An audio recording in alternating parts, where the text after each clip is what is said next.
like the us versus the Soviets and all this. It's the same thing.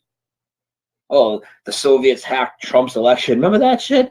They were talking about that. Are you talk about a bunch of false narratives wrapped up in one? So we're gonna the president's legit, elections are legit, and beef between the U.S. and Russia's legit. Get the fuck out of here. There's fucking 50-something countries signed off on the Antarctic Treaty, and you can't explore, and they're all in agreement on it. And a lot of these countries are at odds with each other allegedly, but they're honoring a treaty over a massive amount of land and who knows what else.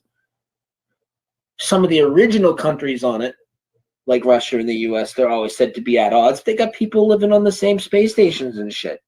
That wouldn't happen if there was any at odds. It's a puppet show.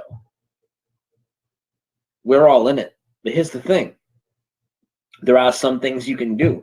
Well, Brian, you say it's all like a scripted reality to a point. There's real people, real decisions are made, and there are people that don't make those real decisions. They kind of just go with the flow, and I know people would call those NPCs.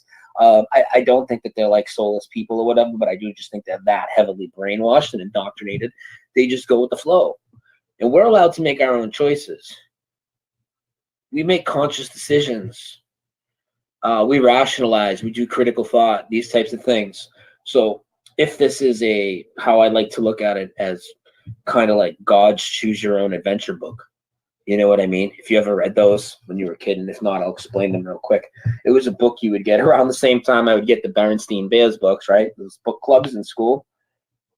And I would get Choose Your Own Adventure books. You read it, you get to the end of a chapter, and it would give you, a handful of choices. And depending on what choice you wanted to make, you would jump to another page. And then it would do the same thing at the end of a few pages, then bounce you around so you kind of choose your own adventure throughout the book. It was pretty cool.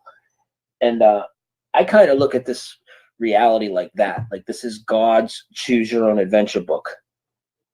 And the people that are what people call the NPCs or whatever, the highly indoctrinated is what I call them. Well, they're just not choosing their own adventure. They're just going straight through the book. You know what I'm saying? They're just going, they're just keeping their head down. You know what I mean? They're just not making any conscious decisions. We make conscious decisions and we alter this reality. And, obviously it gets deeper with that, with the Mandela effect. And we don't know what's causing it yet, but maybe we're altering our reality. I mean, it gets deep. But the thing is, I was getting way off track here, right? I totally forget where I was going. I know I was talking about the fear and needing to let go of the fear.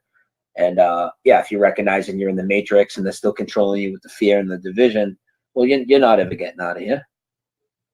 You're not ever getting out of here. Listen, whether you believe it's God that put us here or not, even if you believe it's alien, simulation, whatever, I don't know what there is to really fear, especially coming from sources that just lie all the time.